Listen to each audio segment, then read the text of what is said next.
அனைவருக்கும் வணக்கம்.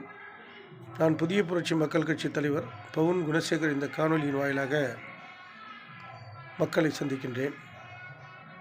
தமிழகத்தில் ஒரு காலத்தில் காங்கிரஸ் இந்தியாவை ஆளுகிற போது இந்தியாவில் காங்கிரஸ் கட்சி கோலோச்சி நின்ற ஜவஹர்லால் நேரு, இந்திரா காந்தி வாழ்ந்த காலங்களில் தமிழகத்தில் அவருடைய செல்வாக்கு நிறைந்திருந்தது.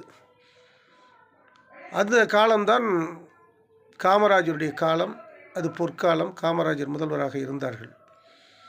ஆனால் அறிஞர் அண்ணா வந்த பிறகு, திராவிட கட்சிகளின் காலம் வந்த பிறகு,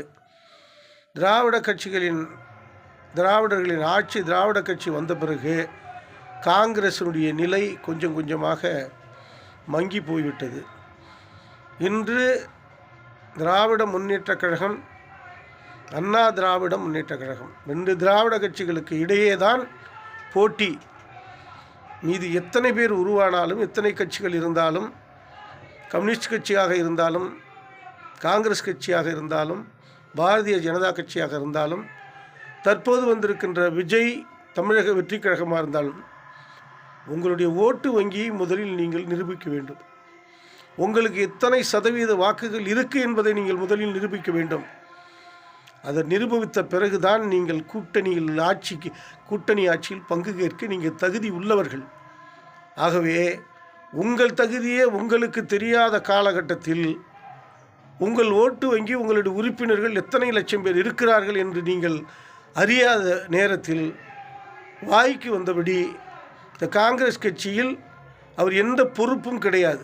ராகுலின் நண்பர் என்கிற பிரவீன் சக்கரவர்த்தி தொண்டர்கள் கேட்கிறார்கள் கூட்டணி ஆட்சி என்று சொல்கிறாரே, அவரை பார்த்து நான் கேட்கிறேன், தொண்டர்கள் எவ்வளவு பேர் உங்களுக்கு இருக்கிறார்கள்? காங்கிரஸ் கட்சியில் உங்கள் உறுப்பினர்கள் எண்ணிக்கை என்ன? தமிழகத்தில் ஒரே ஒரு இடத்தில் உன்னால் நின்று தனியாக ஒரு சட்டமன்ற உறுப்பினர் வெற்றி பெற முடியுமா?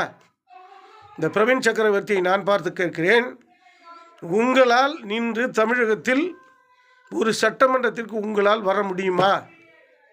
அப்போதுதான் இந்த வாயை வைத்து வடை சுட வேண்டும். இது நீங்கள் ராகுலுக்கு வைக்கிற வேட்டு. நாடாளுமன்றத்தில் 40 தொகுதிகள், 40 எம்பிகள் இங்கே தமிழகத்தில் இருக்கிறார்கள். இந்திய கூட்டணியில் தமிழக முதல்வர் ஸ்டாலின் அவர்கள்தான் மிக பலமானவர், காங்கிரஸ் கட்சிக்கு மிக பலமானவர். ஆகவே இந்த பிரவீன் சக்கரவர்த்தி வேண்டுமென்றே கூட்டணியை உடைப்பதற்காகவும் காங்கிரஸை கீழே தள்ளுவதற்காகவும் வேலை பார்க்கிறார் என்பதை இந்த நேரத்தில் நான் சொல்கிறேன். அவருக்கு என்ன இந்த நாலேஜ் இருக்கிறது? என்ன இந்த தேர்தலில் அவருக்கு தேர்தல் கணக்கு என்ன தெரியும்?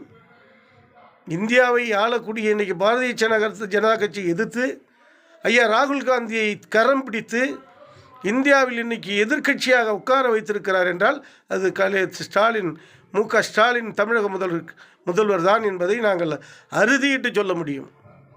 வாய்க்கு வந்தபடி ஒவ்வொரு கட்சியும் எனக்கு கூட்டணியில் ஆட்சி வேண்டும், மந்திரி சபையில் பங்கு வேண்டும் என்று கேட்கின்ற முட்டாள்தனமான செயல்.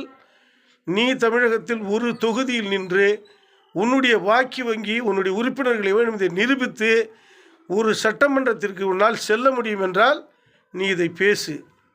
இல்லை என்றால் வாயை மூடிக்கொண்டு ஜெயிக்கின்ற கட்சிகளை தோற்கடிக்க முயற்சி செய்யக்கூடாது என்பதை இந்த கூட்டணியில் பங்கு, கூட்டணி ஆட்சி, கூட்டாட்சி என்று சொல்வதை தயவு செய்து நிறுத்தி கொள்ளுங்கள். அது சார்ந்திருக்கின்ற அண்ணா திராவிட முன்னேற்றக் கழகமாக இருந்தாலும் சரி, திராவிட முன்னேற்றக் கழகமாக இருந்தாலும் சரி, இதுக்கு நீங்கள் வைக்கின்ற இந்த கூட்டணியை பிரித்து தோற்கடிப்பதற்காக உங்களுடைய வழி என்பதை இந்த நேரத்தில் சொல்லிக்கிறேன். பிரவீன் சக்கரவர்த்தி வாயை திறக்கக்கூடாது. ராகுல் காந்தி அவர்களுக்கு வைக்கின்ற வேட்டு இது.